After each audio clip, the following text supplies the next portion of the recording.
2 executive orders that relate to drones were released today, Friday, June 6, and I'm sure you want to know all the details, so here we go.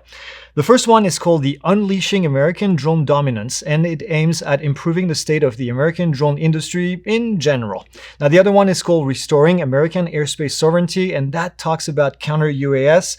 We are only going to focus on the first order in this video because I think that's really the one that you want to hear about. Now, the beginning of the document highlights the overall purpose of the document, and I'm going to quote here. The United States must accelerate the safe commercialization of drone technology and fully integrate UAS into the national airspace system.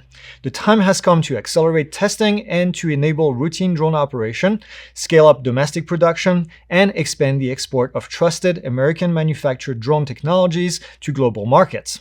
Now, this order here is divided into 10 different sections. Now, we're going to focus on the most important ones, and there's quite a few of them, so stay posted here. Starting with BVLOS, and I know this is what everybody has been talking about for a while now. That's in section 4 if you want to follow along. There's a link to the document in the description. Now, this is what we know as Part 108. I'm sure you've heard that before. It's labeled as Expanding Commercial and Public Safety UAS Operations. Now, according to this section, the FAA needs to publish a Part 108 Notice of Proposed Rulemaking, NPRM, by July 6 of 2025 of this year. This is in 30 days. 30 days from this executive order from the time you're going to watch this video. Also, final ruling for Part 108 needs to be published by February 1st of 2026. That's 240 days from the executive order. Now, this is good. We finally have some deadlines that we can look after, and well, keeping in mind obviously that that's not always followed, but at least it gives us kind of an idea. Now, an interesting bit on this section, it says that by July 6 of 2025, this order asked the FAA to come up with, well, what they call clear metrics for the performance and safety of BVLOS operation. BVLOS, Beyond Visual Line of Sight. It also says that by December 3rd of 2025, that's around the corner-ish, the FAA needs to identify additional regulatory barriers and challenges to BVLOS implementation. It seems to me here that these steps that I just mentioned need to really have been put in place already by the time that the NPRM is going to get published, but I guess whatever. Now we move on to section 7. It's called Strengthening American Manufacturing. Now in this section, the language emphasizes on prioritizing the integration of UAS manufactured in the United States over those that are made abroad. Now the language here is very interesting because it shifts the type of risk that foreign UAS may pose from data collection, right, to supply chain issues. And this is important. The narrative to date has been that Chinese companies are collecting data, right? We've heard that for several years now. And that's why they pose a security risk.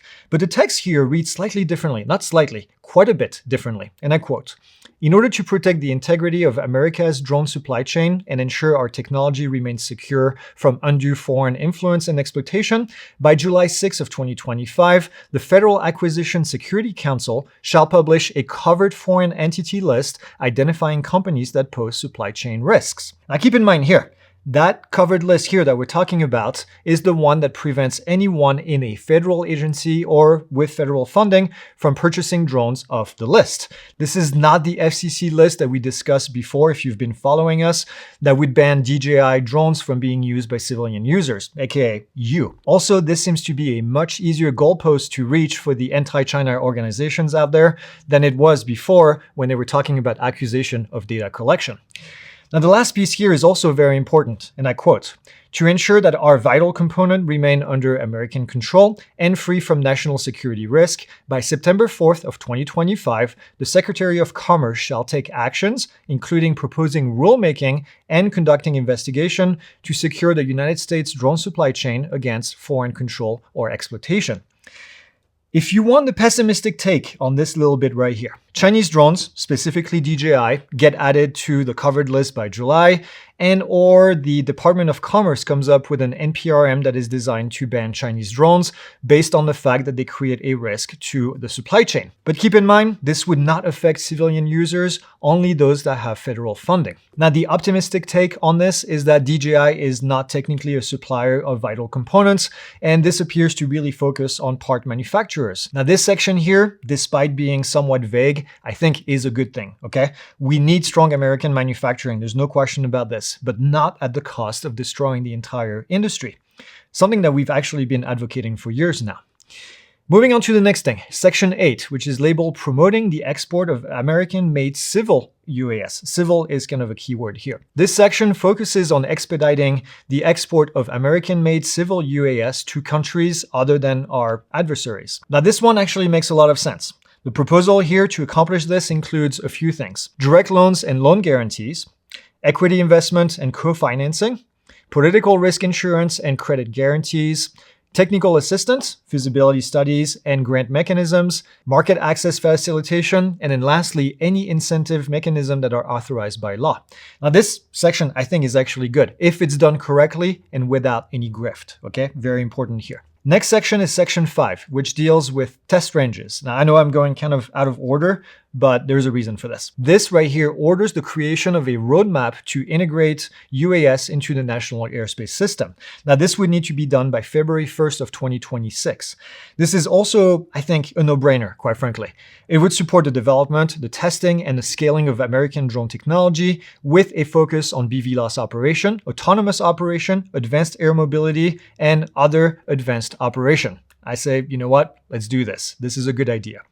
Section 9 here has a discussion about blue UAS list drones. Now, this may not apply to everyone, but it says that by September of 2025, all drones and critical drones components that are NDAA compliant would be added to the list of blue UAS. The blue UAS list, all these NDAA drones and components would be added to that, okay? That list would be also updated monthly. That's what it says in the document.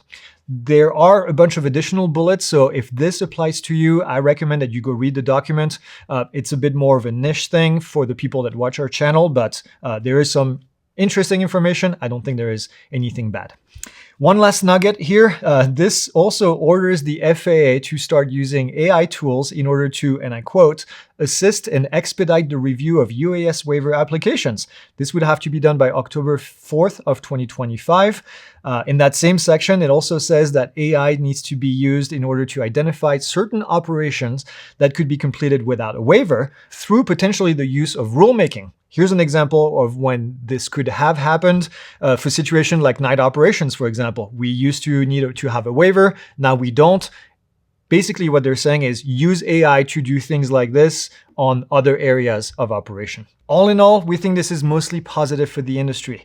We're going to keep an eye on any development, any deadlines, and anything kind of weird that may pop out of this. But keep in mind that it's very common for these deadlines not to be met just because this is a federal government, okay? Let us know what you think in the comments, and then in the meantime, we'll see you in the next one.